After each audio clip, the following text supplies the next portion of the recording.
Welcome! To access the right features, start by selecting your role as either a trader or a customs agent.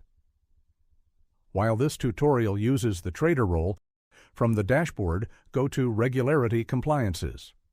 On the Regulatory Compliances page, you'll see 12 different options. Today, we're focusing on the Animal Quarantine Department, which currently manages release orders and export certificates. Tap on Release Order to open the listing page. Here, you can switch between the In Queue and Provisionally Approved menus. You can also use the search bar to find specific AQD records. To see the full information, simply tap on a record to open its details.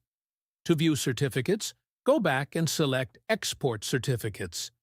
This section features 4 menus: In Queue, Amendment Request, Extension Requests, and Review Request.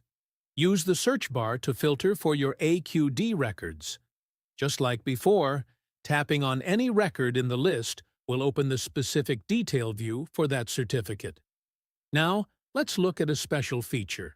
Tap on the Amendment Request menu and open a record's detail view.